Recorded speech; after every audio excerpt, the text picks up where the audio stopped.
This edition of Radio Stone Update is sponsored by Quantra, manufacturers of quartz surfaces made with up-to-the-minute Italian technology in yet another brand-new state-of-the-art factory. Learn more at www.quantra.in.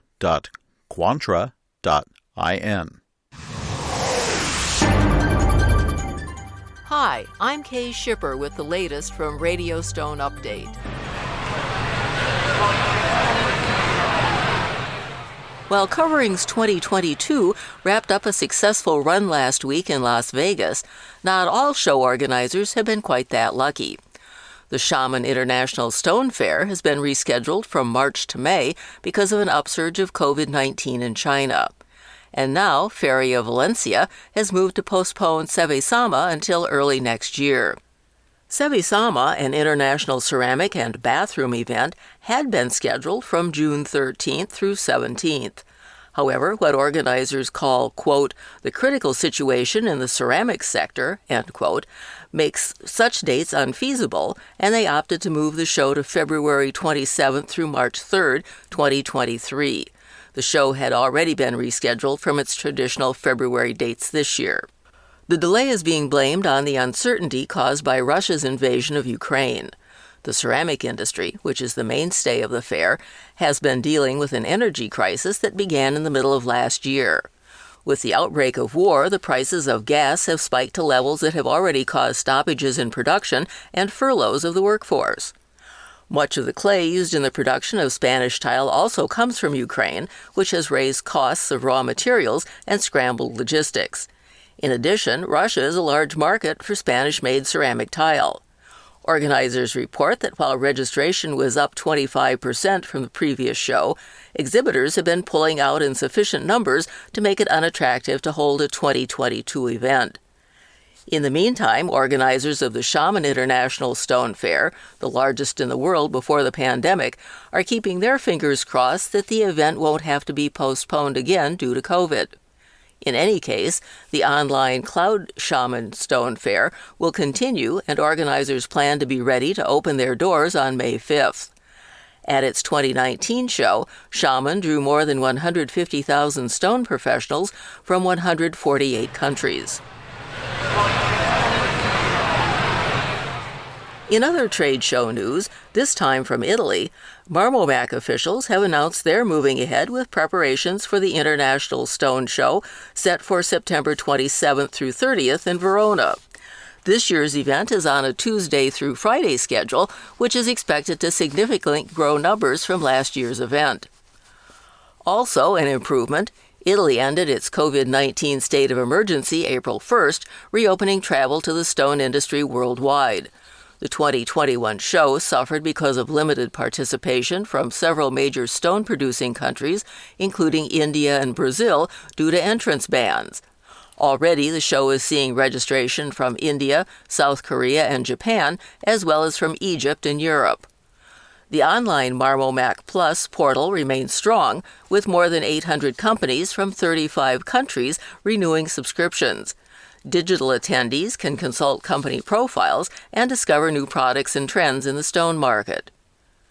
For those electing to attend in person, however, Marmomac will also present several experimental projects focusing on technologies and innovation. 4 cultural projects will welcome exhibitors and visitors to the Verona Exhibition Center, and the event continues close collaboration with the Industrial Design Association. This is Emerson Schwarzkopf.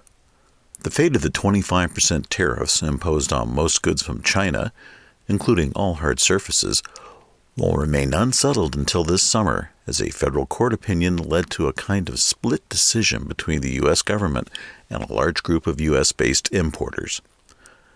The Section 301 tariffs, originally ordered on some Chinese goods by former President Donald Trump in 2017 over unfair trade issues, expanded into a near-blanket action against most imports from China in 2019. A single appeal to the U.S. Court of International Trade to that expansion in September 2020 snowballed into more than 3,600 complaints by U.S. importers, leading to a review by a 3-judge panel. The judges ruled on April 1st that the Office of the U.S. Trade Representative, or USTR, had the authority to impose the expanded tariffs and turned down the requests of the importers to vacate the USTR's actions, so the tariffs remain in place. However, the ruling also found that the USTR failed to fully follow federal procedures in responding to issues raised by importers before the decision to expand the tariffs. The judges directed USTR by the end of June to further explain the 2019 tariff expansion in light of the objections raised by importers. It's highly unlikely that the court-ordered explanations will lead to any significant reversals of the tariffs by the USTR. However, the agency could make changes in the types of products affected and the rates. Any legal action on the Section 301 tariffs will have no effect on the 300% plus unfair trade duties imposed on Chinese quartz surfaces in 2019 and Chinese ceramic products, including porcelain, in 2020. This edition of Radio Stone Update is sponsored by Quantra, manufacturers of the world's toughest, most beautiful quartz surfaces made with up-to-the-minute Italian technology in yet another brand new state-of-the-art factory. Quantra's quartz surfaces come in over 80 stunning designs in 3 sizes with every customization possible. Choice of thickness, cut-edge profiles, polished, super-honed, brushed and other finishes, from slabs to cut-to-size countertops and all the way to prefabs. You name it, Quantra does it. And now, Quantra launches the world's first range of seamless, one-piece molded quartz sinks and basins, made with Quantra's own exclusive proprietary technology, unique in all the world. Speed, quality, commitment, that's Quantra. To know more about the world of Quantra, come visit www.quantra.in.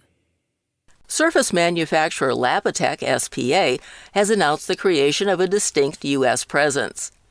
The maker of sintered stone officially launched Lapitec USA during last week's covering show, announcing the operation of a proprietary warehouse in the United States and an office in Sarasota, Florida. Francesco Giannini, Lapitec USA board member, explains the move by saying that the North American market has grown to about a quarter of the company's sales. With the move, Lapitec will also emphasize its new silica-free manufacturing process. After years of research, the company has completely eliminated the use of crystalline silica from its products, making them more sustainable, ethical, and safer.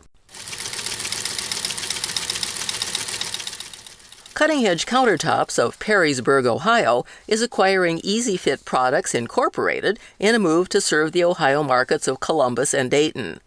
The acquisition brings the overall size of Cutting Edge Countertops to nearly 235 employees as it operates 5 showrooms and 3 service centers in Ohio, Michigan, and Indiana.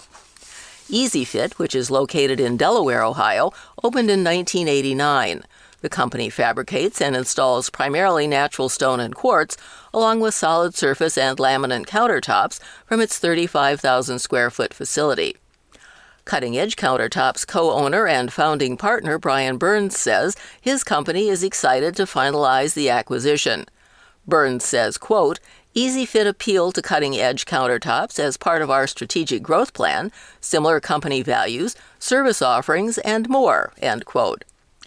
Deborah and Rodney Owens, the former owners of Easyfit Products, called the sale bittersweet, but added they know their customers and employees are in very capable hands. Cutting Edge Countertops opened its doors in 2006 and has expanded through acquisitions into Noblesville and South Indianapolis, Indiana, and Wixom, Michigan. It opened a new showroom in Troy, Michigan in 2019 and currently produces approximately 12,000 projects a year. Polycor Incorporated has announced it has reached an agreement to acquire Bedford, Indiana-based Evans Limestone, which has been quarrying and supplying Indiana limestone for architectural applications for 3 generations. Patrick Perez, CEO of Polycor, says the acquisition will expand Polycor's access to the highest quality natural stone products while also expanding the company's geographic footprint. Stephen Evans, president of Evans Limestone, says he's very pleased to be joining the Polycor family. Quebec City, Canada-based Polycor is the world's leading natural stone quarrier.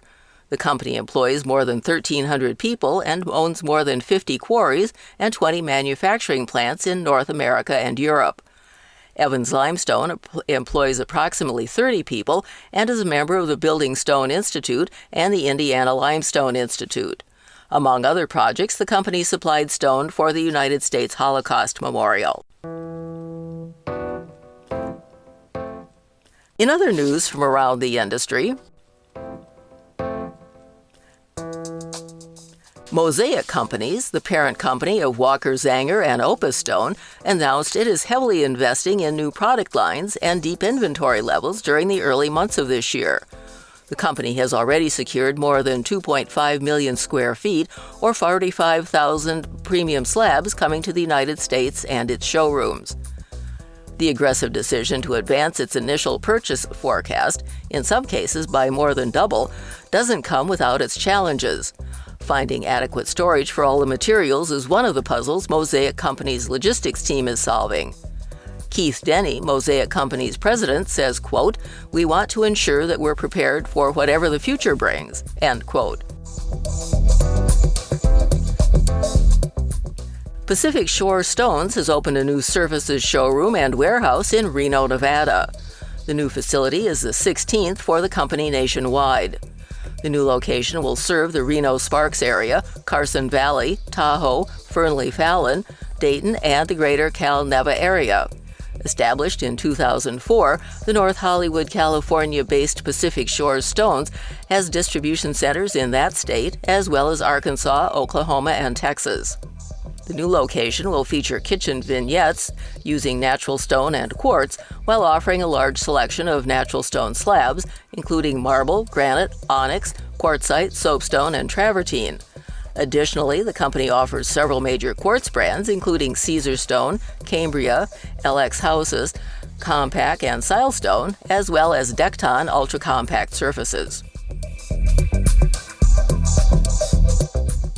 And the Natural Stone Institute has again provided natural stone and fabrication services for its 42nd home with the Gary Sinise Foundation through its RISE, or Restoring Independence Supporting Empowerment program. RISE builds 100% mortgage-free and specially adapted smart homes for severely wounded veterans and first responders. Natural stone and fabrication for U.S. Army Sergeant Christopher Kurtz were provided by Triton Stone Group, Exodus Stone Surfaces, and Northern Stone Supply. Kurtz enlisted in the U.S. Army in February 2009 and was deployed to Afghanistan in the following year. A remote improvised explosive device, or IED, later detonated while Kurtz was on patrol, severely injuring his legs and his left hand. He subsequently lost 2 fingers and both his legs were amputated above the knee. Companies interested in getting involved with future RISE projects are encouraged to email the Institute at rise@naturalstoneinstitute.org. Remember, the March-April issue of Stone Update magazine is now available at www.magazine.stonemag.com. Our online newsletter, Slab and Sheet, appears on alternate Wednesdays. For notes and a transcript of this podcast, go to www.radiostoneupdate.com. For Radio Stone Update, I'm Kay Schipper, and we'll see you here again soon. This edition of Radio Stone Update has been sponsored by Quantra, manufacturers of quartz surfaces made with up-to-the-minute Italian technology and yet another brand-new state-of-the-art factory. Learn more at www.quantra.in.